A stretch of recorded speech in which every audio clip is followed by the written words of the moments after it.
Sir কালকেই গণনা, তো এবার কত রাউন্ডে ভোট গণনা হতে পারে?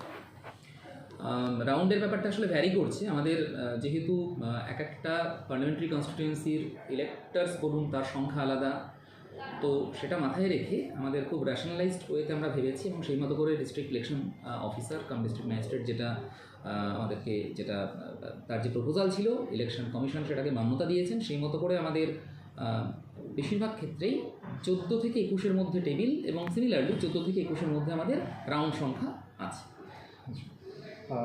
প্রতিটা টেবিলে কতজন থাকতে পারে এবং কে কে থাকতে পারেন এবার? প্রত্যেক কাউন্টিং টেবিল বেসিক্যালি যেখানে ইভিএম কাউন্টিং হয়, রাদার কন্ট্রোল ইউনিটের কাউন্টিং হয়, সেখানে 3 জন করে ডিপ্লয়েড থাকবে সরকারি কর্মী, একদম গভর্নমেন্ট এমপ্লয়িজ, তার বাইরে কিছু নয়। সেখানে আছে একজন কাউন্টিং সুপারভাইজার, একজন কাউন্টিং অ্যাসিস্ট্যান্ট এবং একজন মাইক্রো অবজারভার। পোস্টাল ব্যালটের জন্য কটা টেবিল থাকছে এই মুহূর্তে? পোস্টাল ব্যালটের জন্য আমাদের 10 বহরমপুরে টেবিল থাকছে 9টি, এবং তার বাইরে বাকি যে 2টি আমাদের পার্লামেন্টারি কনস্টিটিউয়েন্সি আছে সেখানে 7টি করে টেবিল থাকছে। পোস্টাল ব্যালটও কি একই থাকবে, মানে টেবিলও কি সেম মানুষ? না, পোস্টাল ব্যালটের হলও আলাদা এবং সেখানকার টেবিল তার মধ্যেই থাকবে। কমপ্লিটলি পোস্টাল ব্যালট এবং ইলেকট্রনিক্যালি যে পোস্টাল ব্যালট যেটা আমরা সার্ভিস ভোটারদের কাছ থেকে পেয়েছি এখনও পর্যন্ত, তো তার জন্য একটা সেপারেট হল আছে, সেই হলের মধ্যেই টেবিল ওয়াইজ তার কাউন্টিং হবে। তার জন্য সেপারেট এআরওস, অ্যাডিশনাল এআরওস এবং কাউন্টিং পার্সোনাল আছে।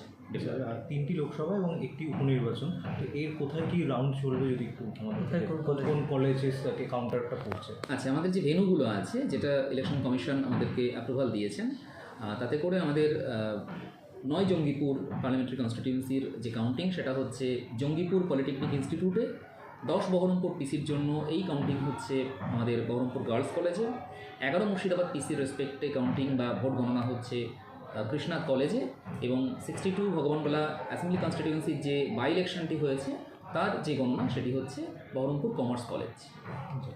স্যার সিকিউরিটি রেটের একটু যদি জানি যে সিকিউরিটির কীরকম কী থাকবে পরিমাপ, যদি একটু আমরা কত কোম্পানি বাহিনী থাকছে বা কত ডিস্ট্রিক্ট পুলিশ কতটা থাকবে, সিকিউরিটি রেসপেক্টে খুব স্থূলভাবে বলতে গেলে আমাদের 3 টায়ার কর্ডেনিং আছে, মানে অত্যন্ত সুরক্ষিত ত্রিস্তরীয় বলয় রয়েছে প্রত্যেকটি ভেন্যুতে ঢোকবার জন্য।